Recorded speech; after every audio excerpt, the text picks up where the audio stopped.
Health IQ Podcast, What We Learned About Ourselves. Surprising Lessons from 2024. Oh my gosh! Welcome to our last episode of Health IQ for 2024. We have had an exciting year learning about podcasting, and as you all watched along, learned with us.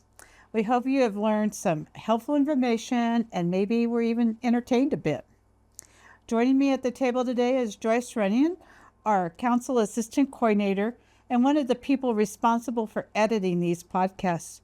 Joyce, I appreciate you for your creativity and your organizational skills and helping me stay on track with this podcast and then all the other projects we do too.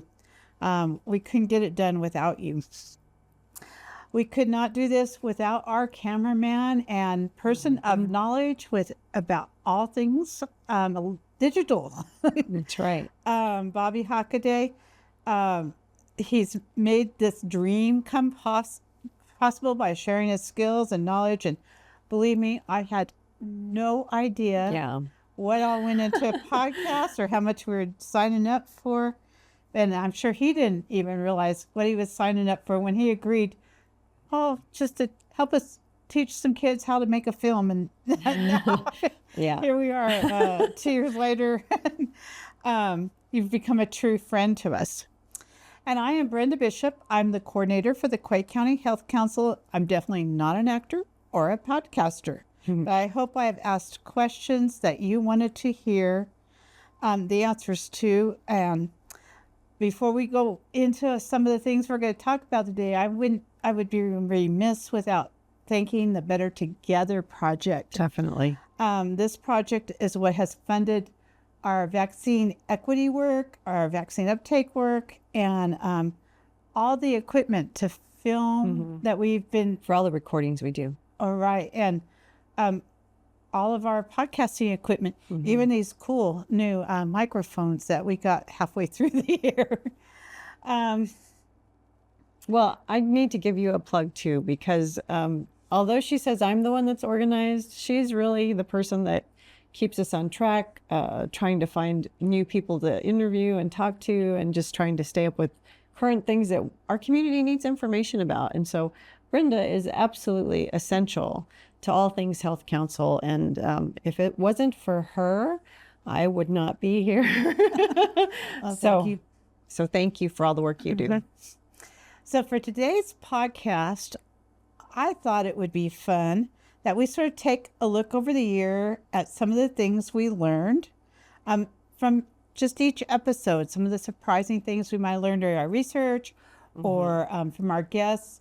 And we asked Bobby this, and he said that he learned a few things too, so we might throw those in. I think he learned, number one, that Brenda doesn't like to stop for him to eat. I'm like, let's get her done. Let's keep going. So we've all had to learn to adapt, and I have learned to have lunch breaks. Snacks. We have snacks on site all the time. We do have snacks on site as well. So our first one was opening our chapter, and we just sort of introduced ourselves in the Health Council. And that's where our food for thought thing sort of became a brainstorm. Yeah. And we just did it to sort of wrap up that session. And so the thing I learned on that session, or I thought was a great idea, was when Annie shared a way to get rid of anger with young children was about writing it on a piece of paper, or wadding up a piece of paper and throwing it against the wall to get your aggression out, and teach, and that could work for adults too. So I sort of thought that was interesting.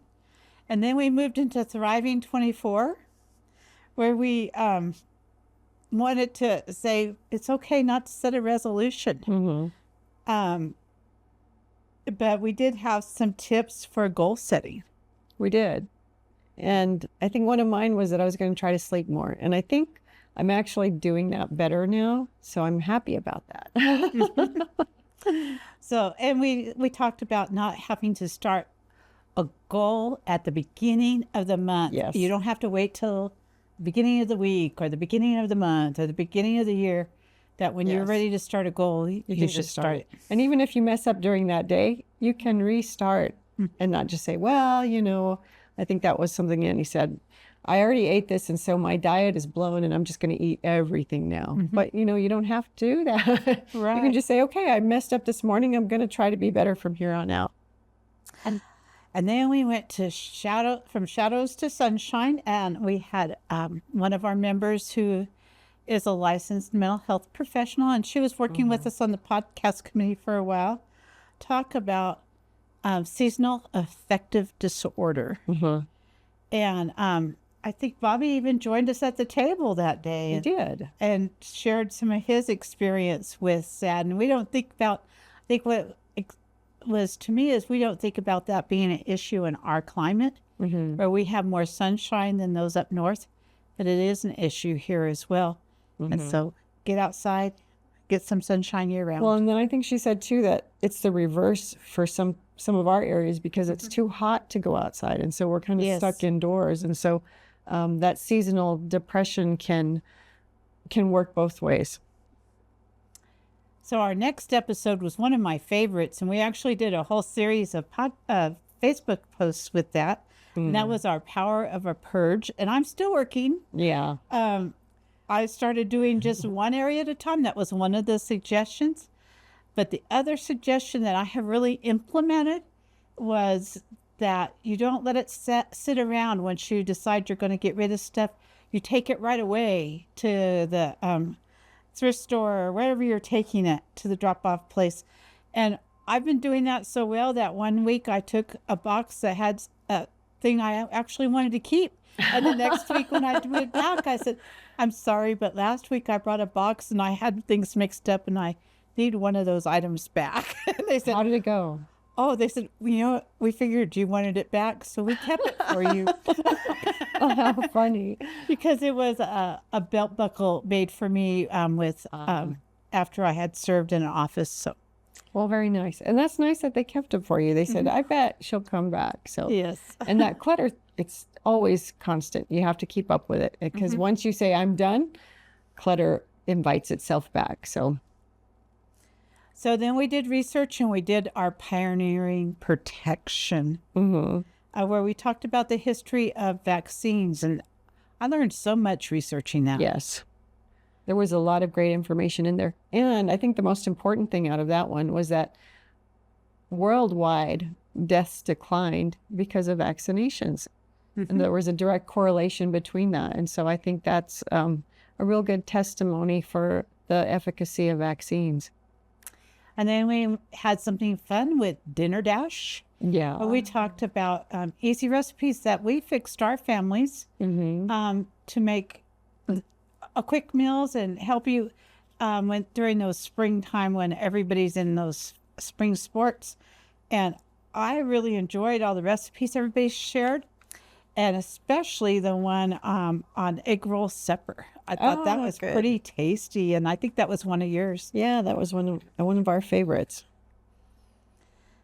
And then we did vital advice on senior health, where we talked about the immunity, how to build your immunity with eating right, exercising right, getting good hygiene, and then of course getting vaccinations to protect you, keep you from getting ill. But you needed all those pieces, not just Yeah. Well, and then for seniors especially, there's specific vaccines that are really more targeted for that population. So Yes. you need to be aware of what those are and talk with your primary care provider and see what they suggest for you.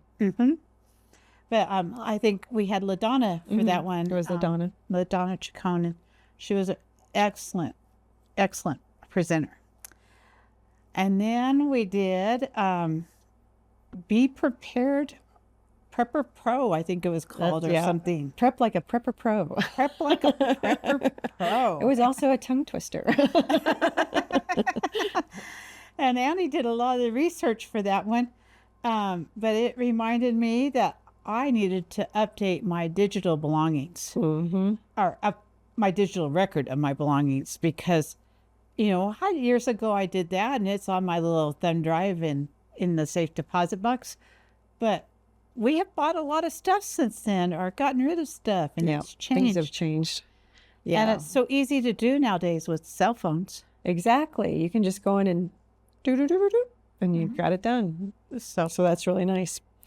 And I think for me, the fire proof box was really something that I thought that's a great thing that I'm doing. And so just to have all of those important papers in one place, and because you never know what's going to happen. True. I need to fix mine, update that as well now that I've been working on that. Just getting all those little pieces of information together in one spot. So then we moved into Vaccine Magic. And I think we had Ricky here for that one. It was Ricky. And learned all about, childhood vaccines and those things, and the New Mexico immunization system. Mm-hmm. And so that everybody can check when they got a vaccine, and what they're up to date, or if needs they're- to have, Mhm. because there's like the one for tetanus that we're supposed to have every 10 years. Yeah. Well, who remembers when you last had that one? But we can Yeah. look in that system and figure that out. And so, and if you want to find that information, we actually have that. If you go to the Health IQ blog, we have that address in episode of Vaccine Magic. H2O. Yeah. That was it. That's what you I'm named really, it. really proud of you. So was another one that Annie prepared for us, and it was all these great tips on saving water, because it's really important to be conserving. But I was actually surprised at the amount of water each of us use each day. Yes, each person. And your bathroom is the biggest offender for water use. So showers, toilets, you use a lot more than you think. Yeah, and even things as simple as turning off the water when you're brushing your teeth can help. But Or even not blasting the water when you're washing your hands. I mean, you don't need it on full strength. You can reduce that some. And there's just loads of really, really great tips. And we also made a series of posts on that too. oh yes, we did. And they Those were are pretty really good good. too. So you can always go back and look at some of our Facebook stuff. And I'm not sure what else, but we may be adding those to the website, though, on climate and health as well. Then we went to getting a good start with Lindsay. Lindsay, she's one of my favorites. I'm partial to Lindsay. So she's a local family nurse practitioner, and she is just always so generous to spend her time with us. It's sometimes really hard to get our local providers here because of their schedules and patient loads, and she's just an excellent resource and always very willing to come and help us. So she had some really great information too. Yes, and the heat and Tylenol after a shot instead of ice and Tylenol before a shot was something new for me, to help a child get over that pain. Going in, yeah, because I think we were told to give it to them before they come in. Yes. So, and that's changed, and so But also the information she shared about autism and vaccines and was very eye-opening, yes, and information that's not always out there. So if you're concerned about autism and vaccines, please go check out that podcast. It's called Getting a Good Start. Then we went into summer, and we hit cool confidence as we talked about how to beat some of our really hot days and this, heat exhaustion. yes, And one of the things that Annie had found was using a fan and a box or a bottle with ice and holes that send air across the ice and to. then blows it out to be cool. So Yes. and that summer heat is terrible. So my air conditioning system actually went kaput. And it's not any fun when your AC is not working anymore. So it's important to know what to do. What are some ways you can help keep yourself cool and make it a manageable situation? And even here in the desert, we have high humidity some days. And so what do we do when we have high humidity? Because a lot of people use swamp coolers. And then that's you have not no air. refrigerated. And that's not a fun way to spend a hot day either. So really great tips in that one. Yes. And then we had Gordon come Yeah.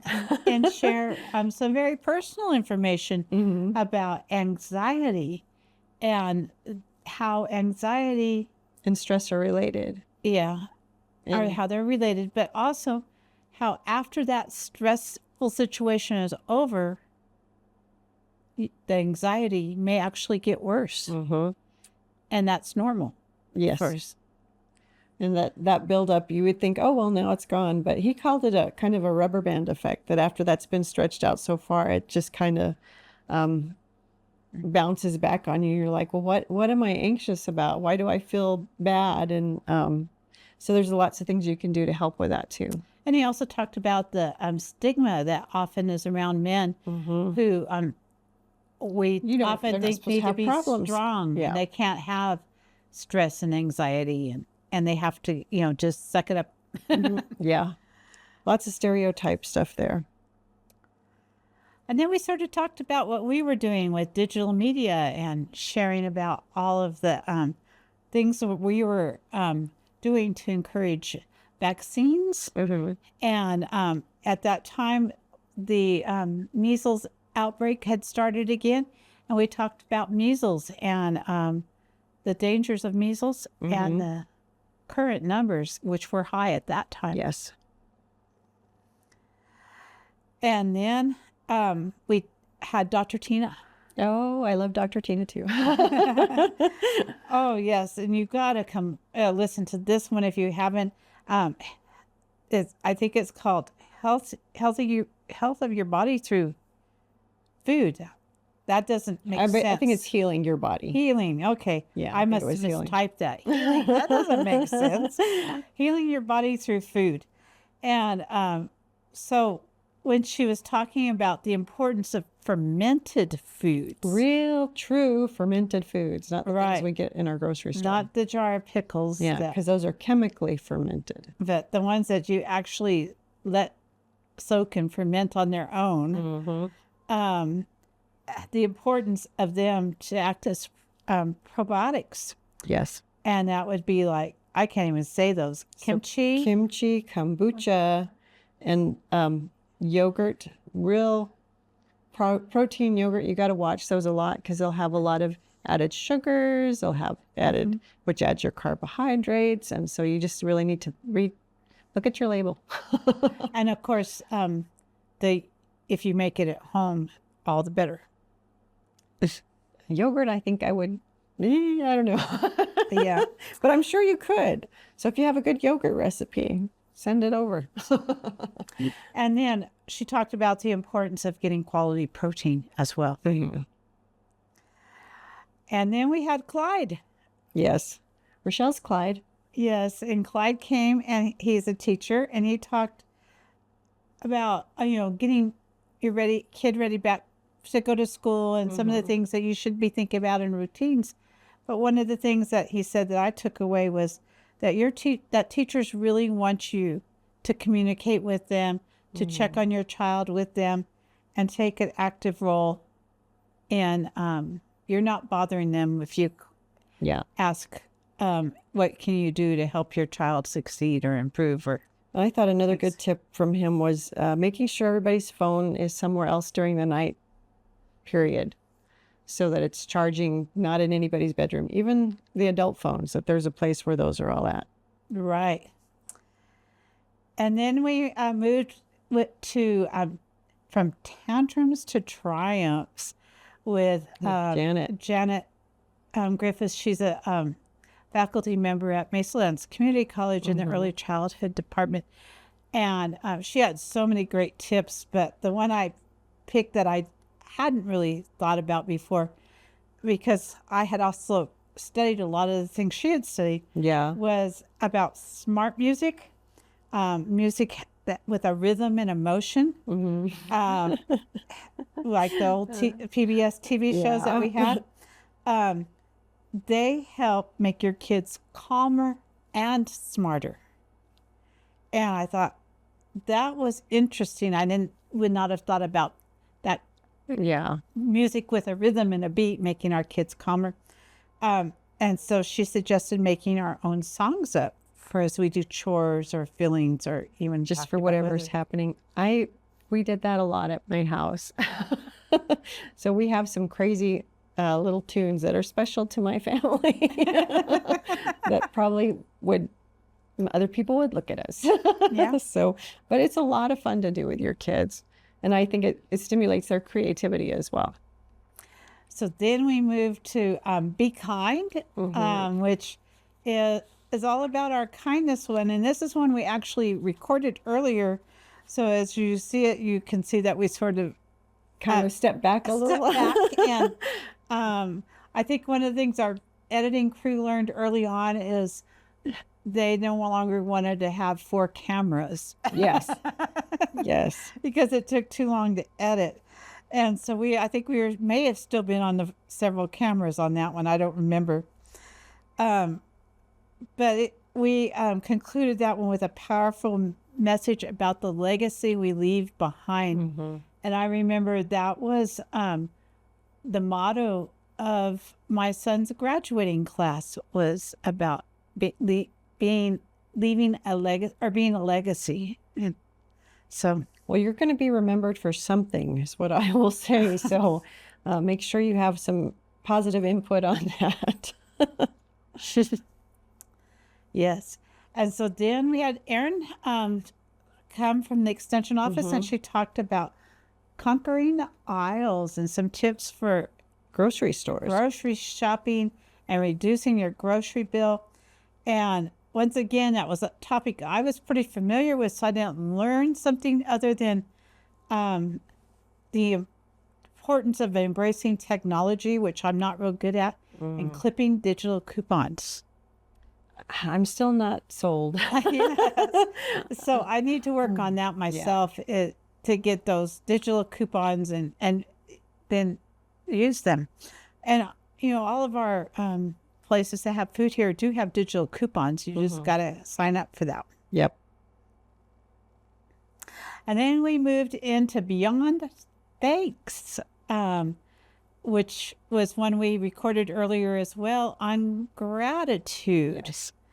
And for me, I think what I learned was about journaling, because journaling was always something that was very intimidating to me, Oh. because I thought it was something you had to be insightful and a good writer and all this stuff. And if you're journaling for gratitude, it's just trying to think of a few things you were thankful for that day, whatever it might be. And it can be something as simple as I had a great sandwich for lunch, Yeah. or I got to have lunch. In this case. It doesn't have to be big, insightful things. Yeah. And I think, well, even today we did Gordon and I did a little reading in Psalms, and it ended with about a Thanksgiving being a sacrifice. And I think sometimes in our life and the process we go through, that sometimes it's harder to be thankful. And that's really when it is a sacrifice. And I think that means more when you're able to find those things to be thankful about in hard situations. And it helps with your stress. It helps lower your anxiety. It just helps in so many ways.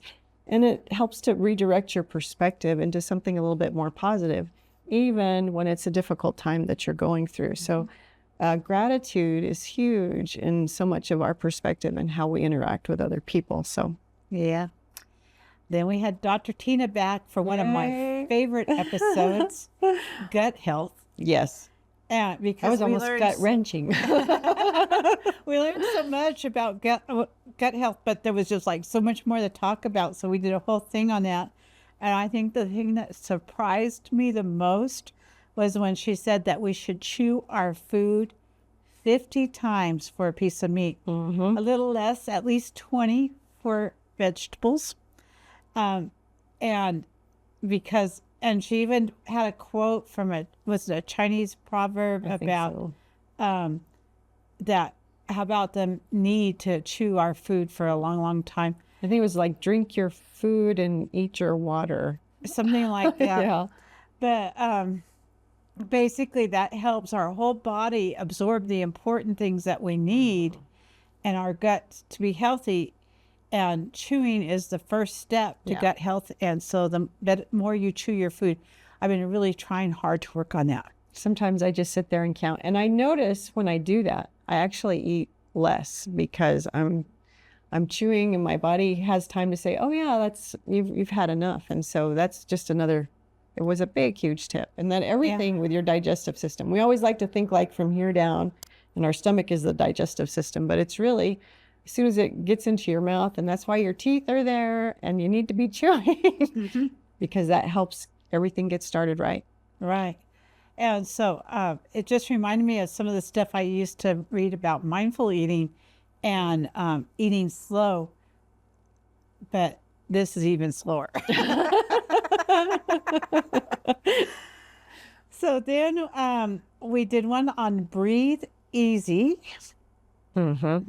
And it was all about the vaccines that you need to have during the fall, especially for our senior population. This was sort of geared at our senior population of pneumonia and flu and RSV and COVID. And but it was very interesting. And I think one of the things I really want to stress from that is that importance of if your fever reaches 102 or if you're struggling to breathe, please see your healthcare provider because it could be something that you're going to need medication to get over. Yeah, we like to try to say, no, I'll be okay. But those really are times when you need to go right away because if you don't have oxygen, it affects everything in your system. And we want to make sure that everybody's as healthy as they can be. And then we had Ricky back, and she did helpful harm reduction practices and talking about all the different things they have for harm reduction here at the Coy County Public Health Office. And one of the things I was super excited to learn about because I have worked with people with diabetes who have had diabetes is that she will provide a container for their syringes and take those syringes in the needle exchange program. So you don't have to put them in the garbage that could potentially hurt somebody if they were to rummage through it or well, it's discarding it in a safe way. Yes. And the other thing she had was like a travel one that held just a few syringes. And I thought that was really cool.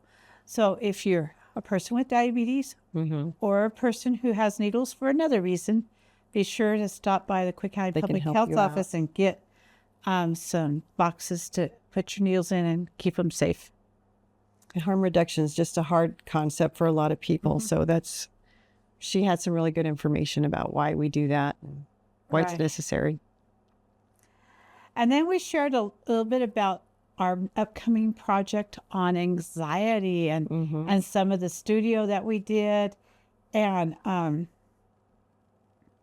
so some things that we hope to be doing implement.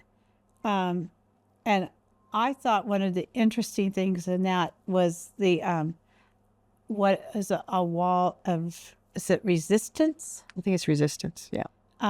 And what all needs to be in your wall of resistance and how to start building that wall. And maintain your wall. So I won't spend a lot of time on that because you should go and see the podcast.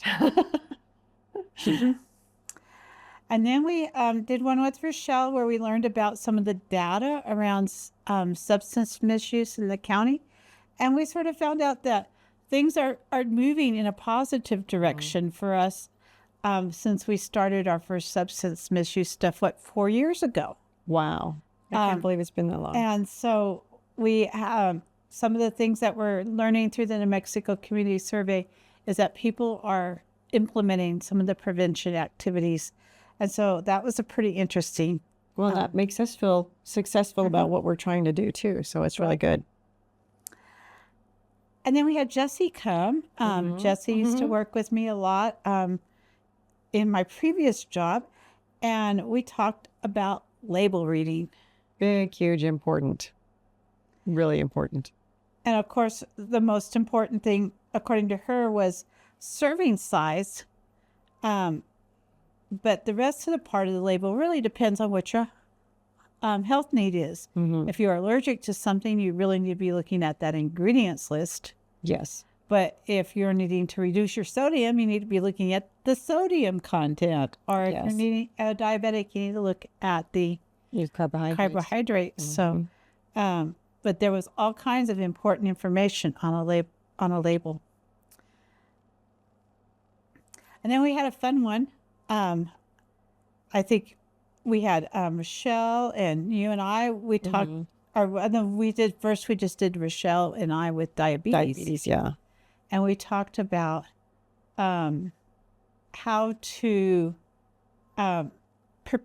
dishes to prepare for a meal for people with who are diabetic, and some of our favorite recipes. And then we also talked about things to do if you are diabetic and are going to somebody else's house, and how to manage that as well, so that you can stay as close to on track as possible during the holidays. And then we had Janet back to talk about electronics and young children. That was really enlightening. Just with all the, I see a lot of kids with electronic devices now, and part of me has just been like, well, that's the time we live in. Not thinking that they're not developing in other areas because they're just focused on a screen. And, she talks about everybody having a strong finger, but they don't have any core muscles. And so there's a lot of things that come with technology that I hadn't considered, because my kids are, they're all adults, and that's not an issue I deal with. So really enlightening things. So some of that, get your kids outside to play and not on the screen all the time type thing. And then we talked about, we had Lindsay back, and we talked about chickenpox and shingles. And the surprising thing I learned was, if you got your shingles vaccine before 2017, you need to go get the new one, because the new one is like 90% effective, and the older one was only like 50% effective. And the other thing she said is that nerve pain can last over a year with that. And so that's really a long time. And it's really hard for the people who've had shingles, because you don't actually see that anymore, but you still have the pain. And so always, I think you need to talk to your provider and see if there's anything they can recommend on how to help with that. But that's a long time. And I have had shingles when I was a bit younger, so it's not a fun thing, is definitely the truth. And then we ended our year with, this is ending our year, but our last episode was holiday survival tips. And that's where all three of us shared some of just tips for managing the holidays, from stress to finance. And of course, some of our favorite dishes. But the tip that I thought was really neat was, of course, Rochelle has children who come in, and but she has each family bring all the supplies and prepare a meal, one of the meals, during the time that they're there, which is really helpful for her, because she lives 45 miles from a grocery store. Yes. So, but I thought, what a great way to share the load. Well, yeah, and just to share and some of that will become probably traditions. I'm sure that this family always brings this dish, and this is how we do things. And so it was a really good insight. So and then that's nice, because they probably spend a longer time together, where some families come in, they're there for the day, but even if they bring in a dish or whatever that is, it's something you could replicate in your own way. Yes. So since we started with Food for Thought the first time, we've sort of kept that up. And so today's Food for Thought is, there is no comfort in the learning zone, and there is no learning in the comfort zone. and how true that is. And we have Yes. definitely stepped out of our comfort zone and learned a lot. Still learning, still learning. Sometimes I have to say, Bobby, this isn't working right. So, and it's just true. You need to keep your mind active. You need to keep learning because it's good for you, even if it's hard. Yes. So we invite you to continue listening to the Health IQ podcast in 2025. Why? We have some great episodes and topics planned, and so many, in fact, that we are going to try to increase our production to 3 per month for most of the months, because we just have so many things to talk about that can affect your health. So please join us for 2025, and I'm sure you're going to have a good time. Our hosts for this episode were Brenda Bishop, Quay County Health Council Coordinator, and Joyce Runyon, Assistant QCHC Coordinator. Special thanks to our locations manager, Gordon Runyon, for helping keeping us cool. Health IQ podcast crew. Our director was Robert F. Hockaday. Our producers are Robert F. Hockaday and Joyce Runyon. Our camera operator, Robert F. Hockaday. Our second camera assistant, Joyce Runyon. This episode was edited by Robert F. Hockaday. Credit music was provided by David Morris. Funding for Health IQ provided by a New Mexico Better Together grant. Brought to you by the Quay County Health Council. Follow us on YouTube, Facebook, and Instagram at Quay County Health. If you have any content ideas, reach out to us by email, healthikpodcast@gmail.com. More info about this topic and more available on our Health IQ blog, QCHEALTHCO.UNCIL.org. This podcast was created solely for educational and entertainment purposes. It is not intended as a substitute for advice from a healthcare or mental health professional.